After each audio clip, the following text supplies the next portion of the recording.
You're welcome to my property, Mr. Bernard. Thank you, ma'am.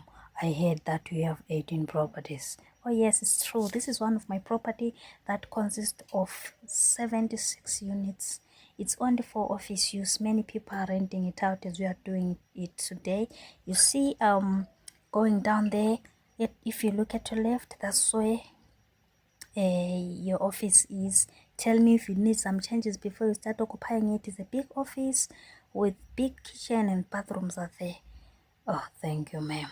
You see, outside here, there's enough space for parking. You can park your car wherever you want. Oh my God, these scooter boys, they're putting their bikes wherever.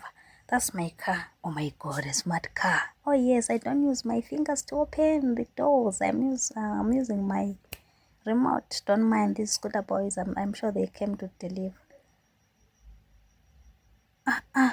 Kata kusimwelo. Usisoka the city on the office kwacha kwacima.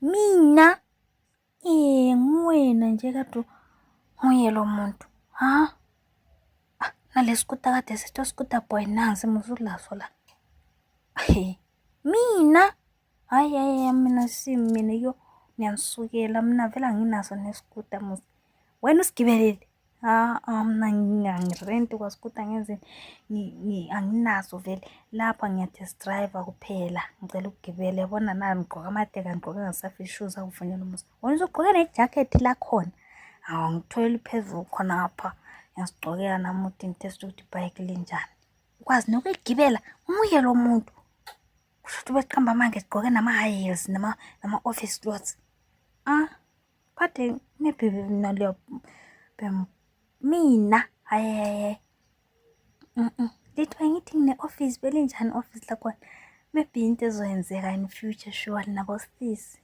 hayi oniyasangana wana sisena mina hayi hawu lo yesangana lo sambe wena hayi sisilo ngeke shem kumbe ngamanga mbese ubiza sithini mina ioffice yo ameni shem ngina niyangihlekisa shem yo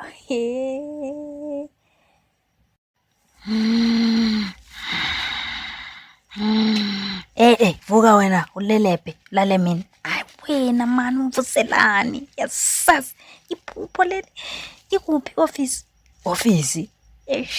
bengiphupa ngisine office wena uyazenyanyisa kanjani kade kule client ade lifikile mvuseleni at least ngawumile ngaqala nga driver nale moto